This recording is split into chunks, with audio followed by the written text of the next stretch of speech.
Hi, everybody. Hello. How are you doing? How was the weekend for you? What did you do over the weekend? Were you busy? Was it a relaxing weekend for you? Well, I would love to know. So how about you share that with us? Anyways, my name is Asia Dua Akumia, the Golden Girl. And I always bring you trending stories right after News Flash right here on Prime Morning. And so let's get right into our first trending story of the day. A video popped up in relation to you. I told you earlier that the young boy who slammed into the car that got burnt, he's a son. He's the last born, one of the sons of Archbishop Elisha Mwaku. And you know, Ghanaians, I told somebody that Ghana, without certificates, we are very good at investigative journalism. You have no idea. We will go and pull down something that you think you have left or you have forgotten you did it and it's in the past. So this video of this man of God saying outside the country, so he was at a service outside of Ghana, and I think he was prophesying to somebody in relation to police stopping him, something like that. And he was trying to say that, me, my country, he is untouchable. You stop him, he's going to go directly to your boss. And that for a very long time, he has driven without a license, without necessarily registering his car.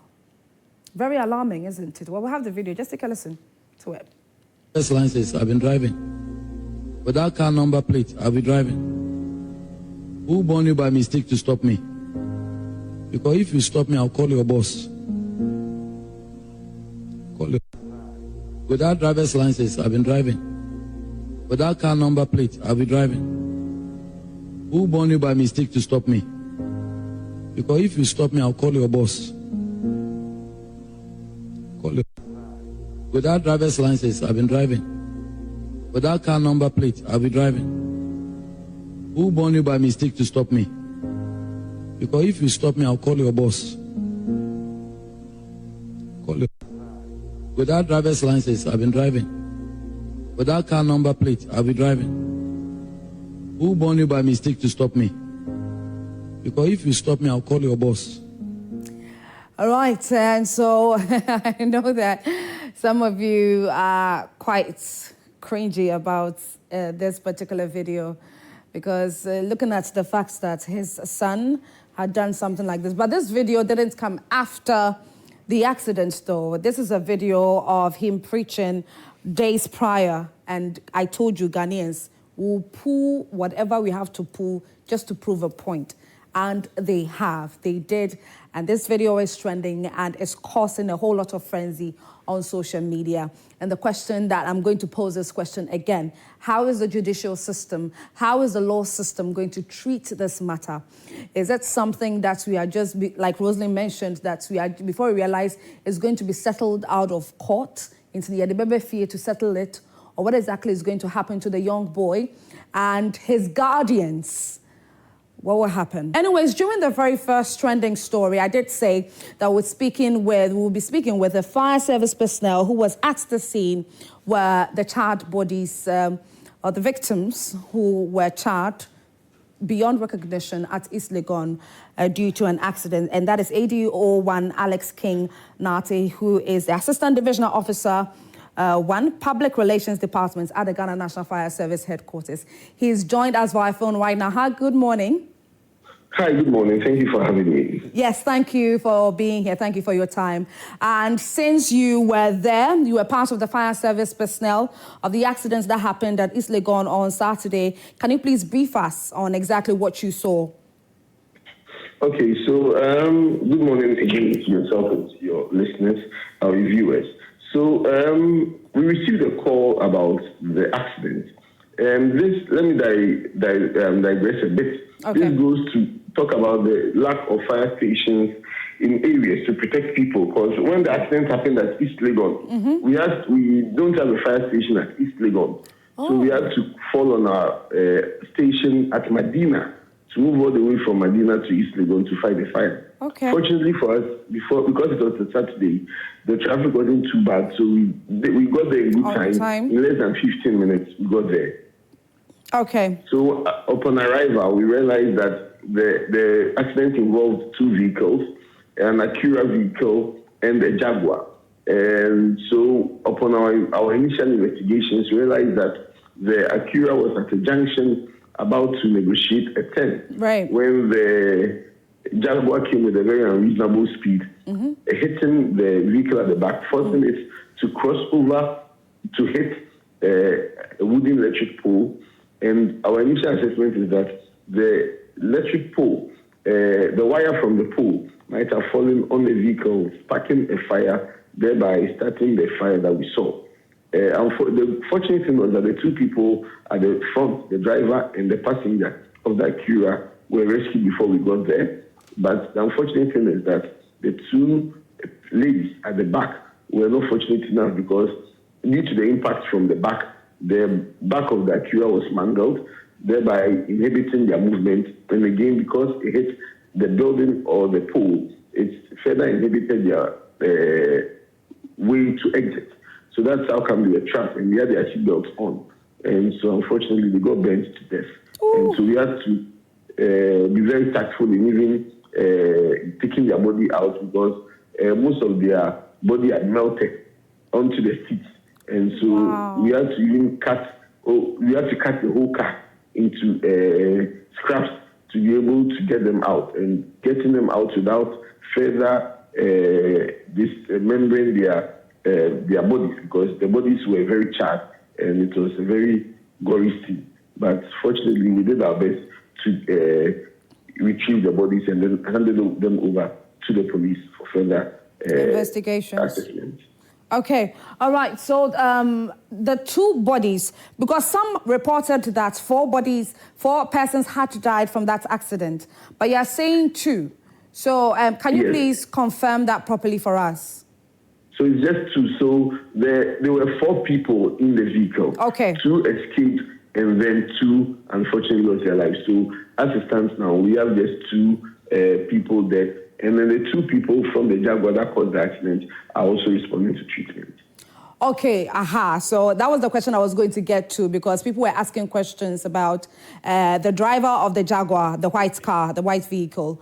So he's responding to treatment. Yes, there were two people. He had one other person with him. So they are also responding to treatment. Okay. And then the unfortunate thing is that, from what I gathered, the young lady who was at the front of the Accra responded to treatment and has been discharged. So that's good news. The driver is still responding to treatment, but the fortunate good news is that the lady who was at the front has been discharged, and we're hoping that she receive the best psychological therapy needed, because you can only imagine what she will be going through at this moment. And as a service, our heart goes out to the family of the deceased. Right. Okay, so also for confirmation's sake, I want you to... are you privy to the fact that the gentleman behind the Jaguar is indeed the son of the said man of God that is being circulating on social media? Well, I wouldn't want to confirm that information yet, because when we go to the scene, they had already been rescued and been taken out. Okay. So we didn't get a chance to see them. Okay. And we are also hearing this, but this morning, we'll be sending some of our officers to the University of Ghana Medical Center, where they are all being kept or being treated. So once we get there, hopefully within this week, we should be able to confirm if truly, based on our officers going there, they've been able to confirm that truly it was the man of God's son. Okay. All right. But what speed limits do you perceive, do you think that the Jaguar was driving at that caused him to ram into the car like that? I have a feeling that he was going between 160 to probably 180 kilometers, because looking at the CCTV footage, that was it was an abnormal speed. It's not even a speed that you probably see on the highways. You know, let's talk about a residential area like that. So we strongly condemn such speed on the highway, in a residential area like that. And so one advice we give is that, I'll give two advice actually. Okay. So when you're driving as much as possible, do well to always check your side mirrors for cars coming behind you. You know, it's one of the things that, you know, if you do often, would help you, you know. But often we are all culprits. When we are waiting for a turn, we all tend to look at our phones to see if we have a missed call or we have a message. But let's try rather to look through the side mirrors. And then also you realize a lot of cars were there. People either didn't have fire extinguishers or didn't know how to use these fire extinguishers, which is very worrying. Yes. So we would advise people that our stations, I always say, there's no padlocks there. You can go to our stations and just allow yourself to be educated. Also, people should put pressure on their assemblies to set up fire stations for them. It's very worrying that in the whole big East Legon, there's no single fire station there. Right. East Legon, Ajingano, Trazaco, School Junction, all the way to East Legon Hill, Santos. We don't have a single fire station there.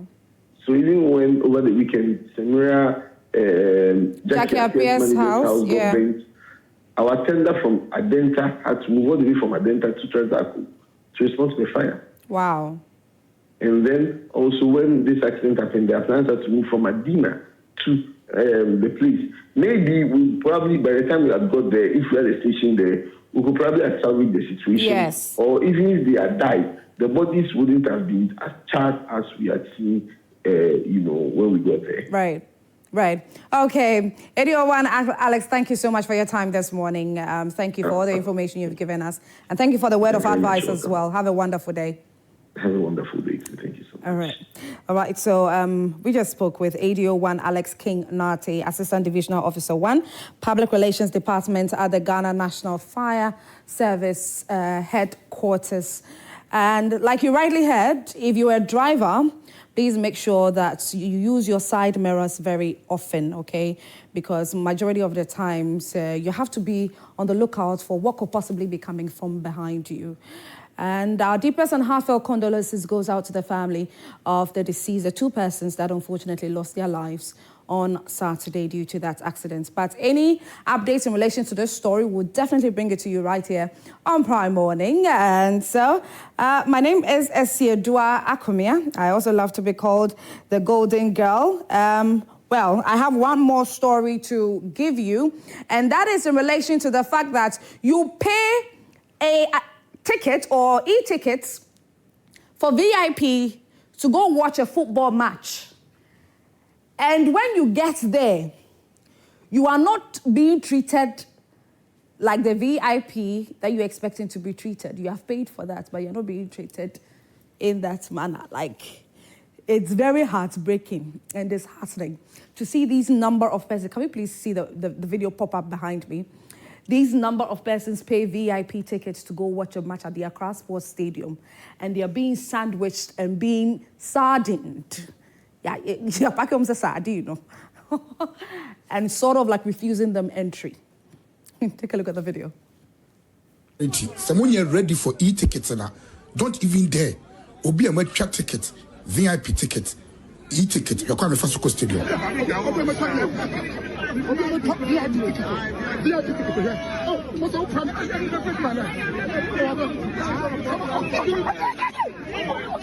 Oh, come on.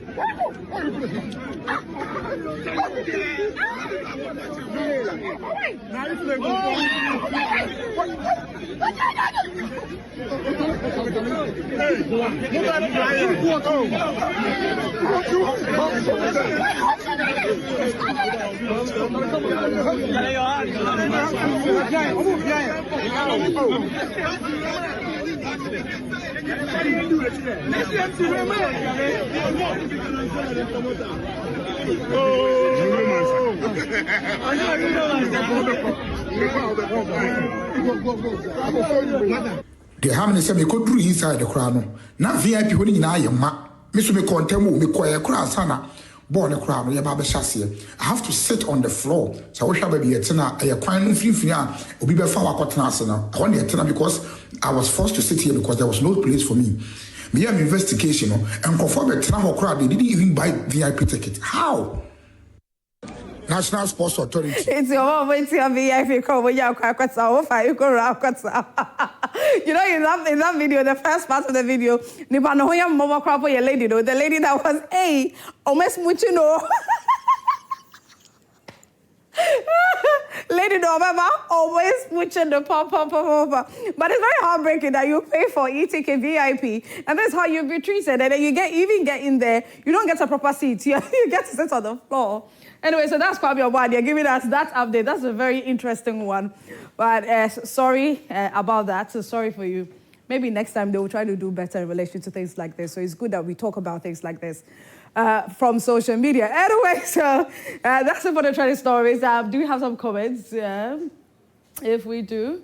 Okay, so quickly, let's do some comments. Fixing Dennis says, the thing I hate the most in my life, I pay for VIP and still struggle to enter. I mean, who doesn't hate it?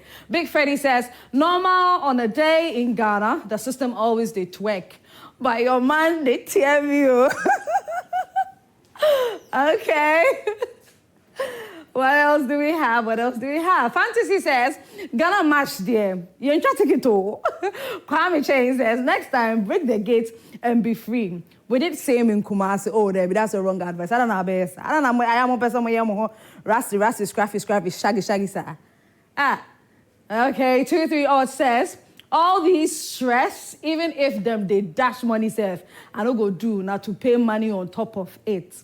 Pato Rain says, when Aquashe people are on break, me I should see Aquashe people.